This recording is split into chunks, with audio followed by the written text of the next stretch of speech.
The little girl pointed straight at me before anyone could stop her. Her tiny voice carried across the crowded reunion lawn in Franklin, Tennessee, and every conversation around us seemed to fade into silence. My heart nearly stopped when she smiled with complete certainty and called me by my first name, even though I had never seen her before in my life. Then I looked up and saw the woman standing behind her. It was Rachel.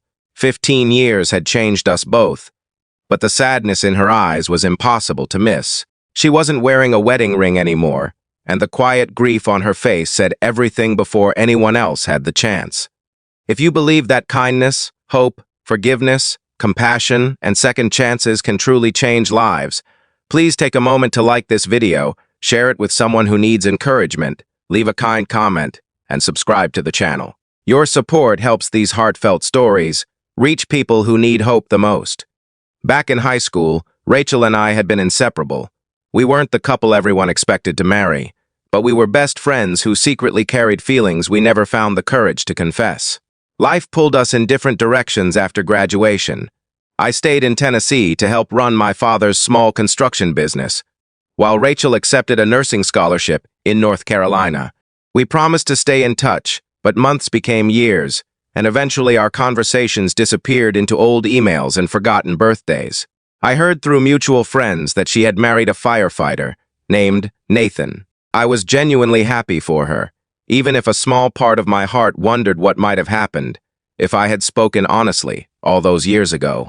By the time our 15-year reunion arrived, I almost skipped it.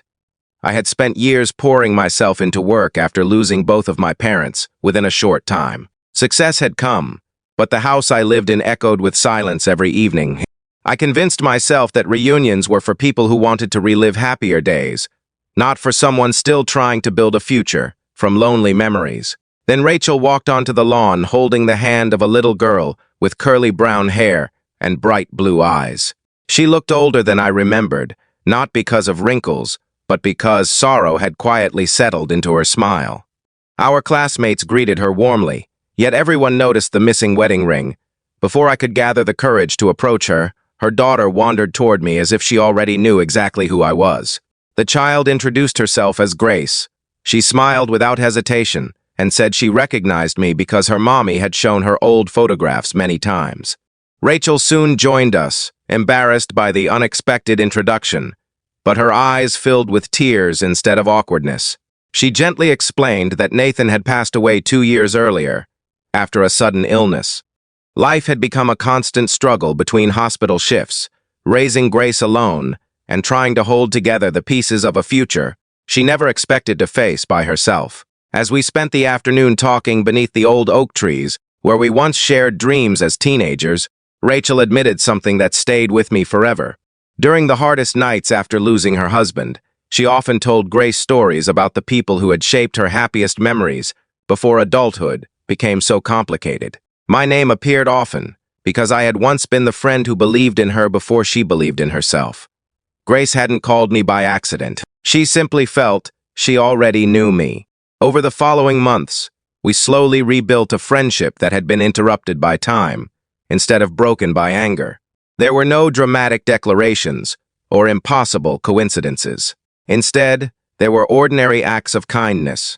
I repaired a leaking roof at Rachel's house. She brought homemade soup whenever work left me exhausted.